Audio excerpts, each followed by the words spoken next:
Yo les gars, j'espère que vous allez bien. On se retrouve aujourd'hui sur Clash Royale pour une vidéo expliquant le rééquilibrage qui va arriver très vite le 13 février. Donc on va parler des cartes qui sont concernées par ce rééquilibrage, principalement des ups de cartes et surtout des cartes épiques qui sont concernées. Donc je les ai toutes réunies dans ce deck. Ouais, il y a 7 épiques et une commune seulement. La seule carte qui va baisser en fait c'est le bourreau. Alors le bourreau lui va prendre tarif. Très clairement, moins 6% de dégâts. Sa portée qui va réduire de 5 à 4,5 et moins 10% de réunion d'action de sa hache. Donc rien que ça. À mon avis, il va plus être autant joué que maintenant, et tant mieux parce que c'est vrai que ça me faisait un petit peu rager vu que je jouais Molos. Et quand le Molos crevait, les roquets de lave avaient même pas le temps de taper la tour. Ce qui me faisait légèrement rager. Donc les petits squelettes, la seule carte commune du deck, qui va être augmentée d'ailleurs, cette carte a un élixir qu'on voit quasiment jamais, va être augmenté. Alors pour ceux qui jouent depuis la sortie de Clash Royale en France l'année dernière, ils savaient à l'époque les squelettes en fait ils étaient par 4. Puis Supercell on a retiré un. Et avec l'arrivée de l'esprit de glace dans l'arène, c'est vrai qu'entre les deux, l'esprit de glace était quand même meilleur. Et du coup, peut-être que pour qu'il y ait la concurrence avec l'esprit de glace, ils rajoutent ce squelette qui avait disparu. Donc c'est pas mal pour contrer le cochon et le prince, c'est vrai que c'était pas mal. Le sort poison, le seul sort du deck, qui est il va t'augmenter en fait. Sa durée va baisser, mais ses dégâts vont augmenter. Alors sa durée, elle va baisser de 10 à 8 secondes, mais ses dégâts sont plus concentrés. Et oui, 24% de dégâts en plus par seconde.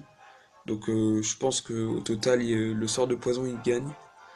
Et c'est pas mal parce que ça va peut-être remplacer un peu des boules de feu, des flèches, des trucs comme ça. Et surtout, ça va tuer les squelettes en un coup. Et c'est vrai que pour contrer le sort de cimetière, c'était assez handicapant finalement ce sort de poison qui servait pas à grand chose. Donc c'est pas mal, c'est pas mal. Le prince ténébreux lui aussi qui va être augmenté. Lui c'est en point de vie. Parce que c'est vrai que pour une carte à 4 élixirs, c'était pas top le prince ténébreux entre ça et le cochon.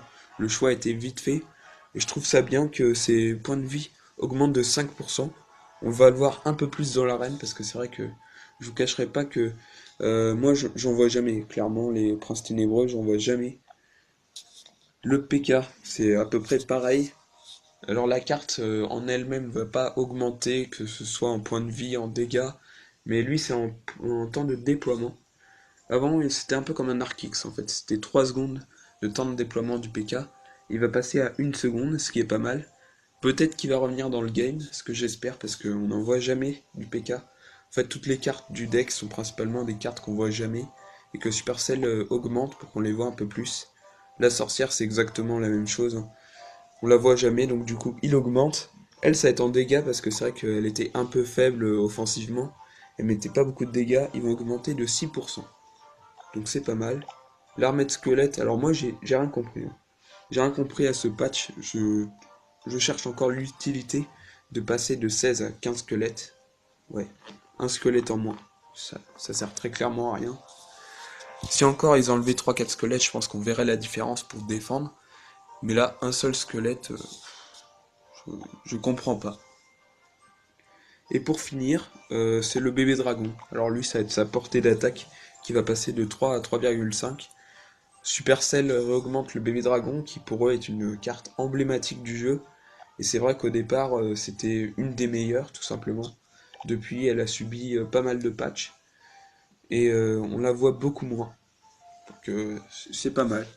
Je pense que les cartes dedans, dans ce deck, elles seront vachement utilisées dans quelques jours. Je pense que l'armée de squelettes qui est dans le deck actuel, ça va pas vraiment changer. Par contre les gens qui vont jouer Prince Ténébreux, Sorcière, PK, je pense qu'on va voir la différence. Donc j'essaierai dès que ça va sortir pour voir si il y a un truc à faire. Mais je suis persuadé que ça va changer quelque chose. Et pour une fois, je suis assez content de ce rééquilibrage. Après, il y a peut-être un petit truc qui manque, c'est les barbares d'élite, qui pour moi sont encore un peu trop cheatés. Pour 6 élixirs, il faut que je les retrouve. Ah, ils sont en bas. Voilà. Les barbares d'élite, trop cheatés. Enfin, franchement, pour 6 élixirs, tu poses et 5 secondes plus tard, il n'y a plus de tour. C'est trop fort. C'est trop fort. Pour une armée de squelettes, tu mets un zap et puis c'est fini. Donc j'aurais aimé qu'il soit baissé, à part ça, il n'y a pas grand chose qu'on pourrait changer. Les cartes qui sont arrivées dans le jeu sont bien intégrées, il n'y a pas de problème là-dessus, c'est pas comme les barbardites qui étaient un peu trop faibles au départ. Ouais, ouais, je crois que j'ai tout dit. J'ai refait cette vidéo parce qu'en fait, quand je parlais, on n'entendait pas et du coup, ça servait un peu à rien. Parce que vous entendez pas ce que je disais sur les cartes. Et du coup, il y a un coffre de défi que j'ai ouvert.